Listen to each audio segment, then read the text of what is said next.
ईद उल फित्र के मौके पर अभी तक जब हम आपस में बात कर रहे हैं तो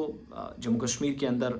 ना तो कहीं पर अच्छी खबर आई आरजी मुलाजमीन के लिए, आशा वर्कर्स, आंगनवाड़ी वर्कर्स। और जब मैं थोड़ा सा पीछे मुड़कर देखता हूँ तो हैरानी मुझे होती है या हंसी आती है कभी कभार। कुछ दिन पहले काबीना का इजलास हुआ, लीडर ऑफ अपोजिशन, एमएलएज, उनके मेडिकल अलाउंसेज, उनके अलाउंसेज, बाकी जो सरकार की तरफ से मुराद दी जाती हैं,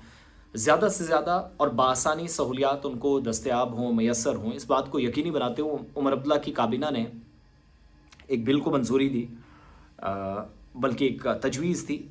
उसको सही माना, बिल की शक्ल में उसको दिया और लेफ्टिनेंट गवर्नर तक वो पहुंची लोक भवन में, जहां से जाहिर सी बात है अब उस तरह के फैसले लिए जा रहे हैं जो आप सब जानते हैं। यहाँ यूनियन टेरिटरी में हम हैं तो ज़्यादातर फैसले मशरूत हैं एलजी की मंजूरी के साथ लोक भवन में फाइलें जाती है, तो ऑलमोस्ट चीज़ें क्लियर हो रही हैं। कोई tussle between LG office and लोक भवन नज़र नहीं आती अब, काफ़ी वक्त से, पहले तो थी बट और बिजनेस रूल्स का मसला भी हल होने वाला है, ये भी मैं आपको कंफर्म कर दूँ। लेकिन जहां आप एमएलएज की तनख्वाहों के अलावा उनके मुराद बढ़ने, उनका एडिशनल पैसा या एडिशनल चार्जेस सरकार उठाने के लिए तैयार है, एम्बुलेंस के अखराजात, मेडिकल अलाउंसेज जिसको आप कहते हैं, उसके अलावा जो उनके मुराद सरकार की तरफ से दी जाती है वो उठाने के लिए तैयार है। But when it comes to the other side of the coin, जो वो लोग जो इनको चुन कर लाए, जिसमें डेली वेजेस की बहुत बड़ी तादाद है, 1 लाख से ज़्यादा हमारे अंदाजे के मुताबिक है, सरकार 60,000 से 70,000 बताती है, कमेटी सरकार ने बनाई है, उसने कामकाज शुरू किया। लेकिन कहीं ऐसा तो नहीं कि वो अपोजिशन की बात दुरुस्त साबित हो जाए कि कमेटियां अक्सर बनाई जाती हैं जब टाइम पास करना हो, या फिर गवर्नमेंट के पिटारे में ऐसा कुछ है। उमर अब्दुल्ला साहब आज से 6 महीने 8 महीने बाद कुछ नया वो क्या कहते हैं,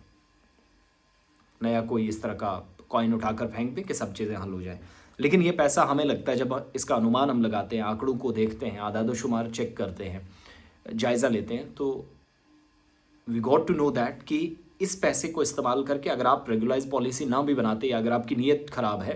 तो आप परमानेंट करने के अलावा भी पैसा बढ़ा सकते थे डेली वेजेस का। आशा वर्कर्स, आंगनवाड़ी वर्कर्स, अभी आगे मैं इन सब मुलाजमीन की आपको वैल्यू दिखाऊंगा 6 महीने बाद अगर ज़िंदगी रही,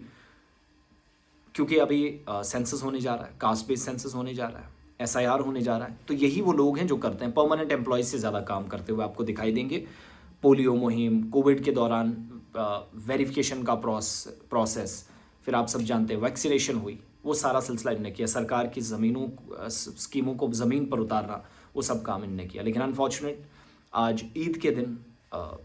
हम तमाम डेली वेजर्स जो भाई हैं, बहन हैं, कई बहनें कॉल्स करती हैं कि हमारे बच्चे कहाँ जाएंगे ईद पर कपड़े खरीदने, साजो सामान। तो यकीन मानिएगा कि ये सब यहाँ बयान करने वाली बातें नहीं हैं, मगर तकलीफ़ होती है। और हमें उम्मीद है, आप ज़ाती तौर पर एमएलए से भी जब राब्ते में रहते हैं तो मैक्सिमम लोगों से हम करते हैं, और बड़े अच्छे अच्छे पढ़े लिखे लोग हैं जम्मू कश्मीर की असेंबली में, वो लॉ मेकर्स हैं, तो अल्लाह करे कि वो इस बार खुलकर ये मामला उठाएं। कश्मीरी पंडितों के लिए, गरीबों के लिए ज़मीन के मालिकाना हुकूक जैसे मामलात पर इस बार बहस होगी, क्योंकि 27 मार्च से जम्मू कश्मीर बजट इजलास जो पहले शुरू हुआ था, जो ईद से पहले ब्रेक लिया गया था, वो दोबारा शुरू होने जा रहा है। तो after Eid now will met again in JNK assembly, और 4 अप्रैल को इजलास ख़त्म होगा। तो बाकी जब कवानीन बने तो आर्जी मुलाजमीन की भी बात हो और खुलकर हो, या आखिरी मौका होगा, क्योंकि ईद के बाद फिर से इन मुलाजमीन ने सड़कों पर उतरने का फैसला किया है। इनके लिए कोई ईद ईद नहीं रहती, दिवाली दिवाली नहीं रहती, इस बात से हमें ज़्यादा तकलीफ़ है।